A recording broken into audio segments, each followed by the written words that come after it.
Korang ingat, korang je kena isap tak kita pun kena isap juga tau.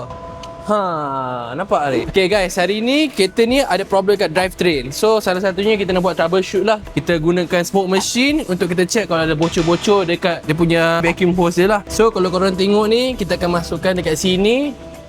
So dia akan tengok masuk dalam semua vacuum hose apa semua. Nanti kita akan tahulah bocor dia kat mana. So problem drivetrain issue ni boleh jadi macam-macam lah. Sebab salah satu simptom yang kita dapat dekat BMW ni ialah dia ada jerking. Lepas kita lepaskan jerking. So ada possibility juga yang kereta ni dia sangat-sangat rich. Maknanya minyak banyak, angin sikit. Hari ni kita akan troubleshoot lah. Kalau orang cakap lean pula, angin banyak, minyak sikit. So dia kena sama actually. Ratio dia untuk campur bagi kereta tu okey lah. So sekarang jom kita tengok.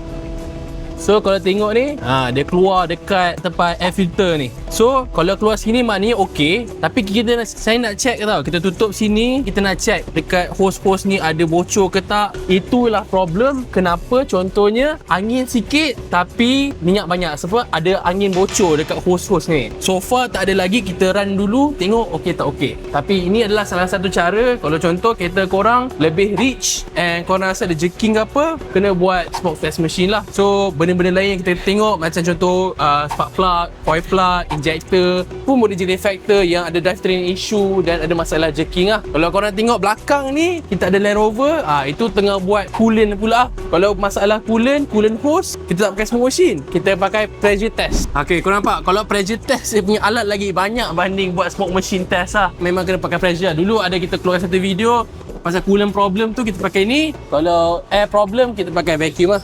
Korang tak boleh nak pakai yang sembuh air untuk COVID tu ke, fog machine ke, tak boleh sebab fog machine tu semua air. So dia akan hilang macam tu. Tapi ini masalah untuk kalau vacuum hose je leaking lah. So jadi kalau simptom kereta korang ada jerking, kereta lagi rich, yang minyak makan banyak, ni adalah salah satu cara untuk selesaikan. Bukan confirm ni untuk troubleshoot je. Korang kalau ada masalah satu kat kereta, Roger je. Hijau tu okey.